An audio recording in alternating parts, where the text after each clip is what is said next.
This is part 12 of Legend, June. I'm not worried about losing this fight. I'm more worried that I'll accidentally kill my opponent. If I run right now, though, I'm a dead girl. I silently scold myself. What a game to involve myself in. When I first saw this crowd of gamblers, I'd wanted to leave it alone. I'd wanted nothing to do with the brawls. Not a good place to get caught by street police and taken downtown for questioning. But then I thought that maybe I could pick up some valuable information from a group like this. So many locals, some who might even know Day personally. Surely Day isn't a complete stranger to everyone in Lake, and if anyone knows who he is, it's the crowd that watches illegal skiz fights. But I should not have said anything about the skinny girl they shoved into the ring. I should have let her fend for herself. It's too late now. The girl named Cade tilts her head at me and grins as we face each other in the ring. I take a deep breath. Already she has started to circle me, stalking me like prey. I study her stance. She steps forward with her right foot. She's left-handed. Usually this would work to her advantage and throw off her opponents, but I've trained for this. I shift the way I walk. My ears are drowning in the noise. I let her strike first. She bares her teeth at me and lunges forward at full speed, her fist raised, but I can see her preparing to kick.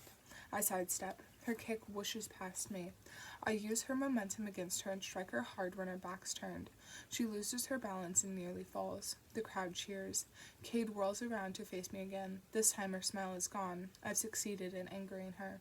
She lunges at me again. I block her first two punches, but her third punch catches me across the jaw and makes my head spin. Every muscle in my body wants to end this now. But I force my temper down. If I fight too well, people might get suspicious. My style is too precise for a simple street beggar. I let Cade hit me one last time. The crowd roars. She starts smiling again, her confidence returning. I wait until she's ready to charge. Then I dart forward, duck down, and trip her. She doesn't see it coming. She falls heavily on her back. The crowd screams in approval. Cade forces herself onto her feet, even though most skiz fights would have called her fall the end of the round. She wipes a bit of blood from her mouth before she can even catch her breath properly. She lets out an angry sound and lunges for me again. I should have seen the tiny flash of light near her wrist. Cade's fist punches hard into my side, and I feel a terrible, sharp pain. I shove her away. She winks at me and starts circling again. I hold my side, and that's when I feel something warm and wet at my waist. I look down. A stab wound. Only a serrated knife could have torn my skin that way. I narrow my eyes at Cade. Weapons are not supposed to be a part of a skiz fight, but this is hardly a fight where the crowd follows all the rules. The pain makes me lightheaded and angry. No rules? So be it. When Cade comes at me again, I dart away and twist her arm in a tight hold. In one move, I shatter it. She screams in pain. When she tries to pull away, I continue to hold on, twisting the broken arm behind her back until I see the blood drain from her face. A knife slips out from the bottom of her tank top and clatters to the ground. A serrated knife, just as I thought.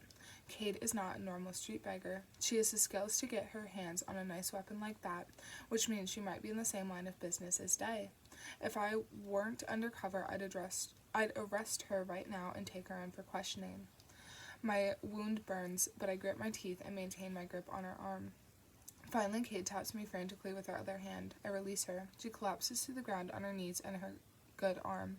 The crowd goes nuts. I clutch my bleeding side as tightly as I can, and when I look around, I see money exchanging hands. Two people help Cade out of the ring. She shoots me a look of hatred before she turns away, and the rest of the onlookers start up their chant. Choose! Choose! Choose!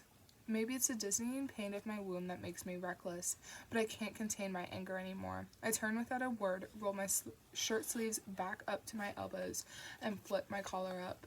Then I step out of the ring and start shoving my way out of the circle. The crowd's chant changes. I hear the boos start. I'm tempted to click my microphone on and tell Thomas to send soldiers, but I keep silent. I'd promised myself not to call for backup unless I had no choice, and I'm certainly not going to ruin my cover over a street brawl. When I manage to walk outside the building, I risk a look behind me. Half a dozen of the onlookers are following me, and most of them look enraged.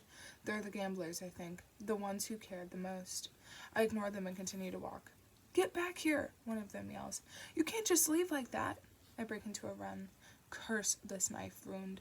I reach a large trash bin and swing myself up into it, then get ready to jump to a second floor windowsill. If I can climb high enough, they won't be able to catch me.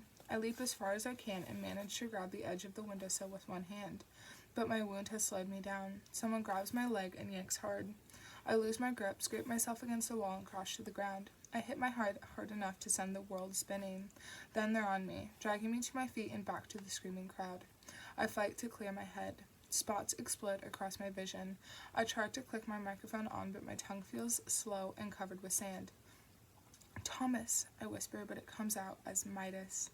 I blindly reach out a hand for my brother, and then I remember that he's no longer there to take it.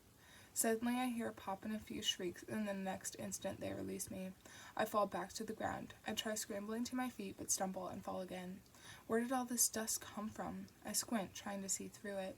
I can still hear the noise and chaos from the onlookers. Someone must have set off a dust bomb.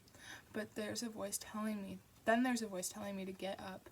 When I look to my side, I see a boy holding out his hand to me. He has bright blue eyes, dirt on his face, and a beat-up old cap on, and at this moment I think he might be the most beautiful boy I've ever seen. Come on, he urges. I take his hand. In the dust and chaos, we hurry down the street and disappear into the afternoon's lengthening shadows.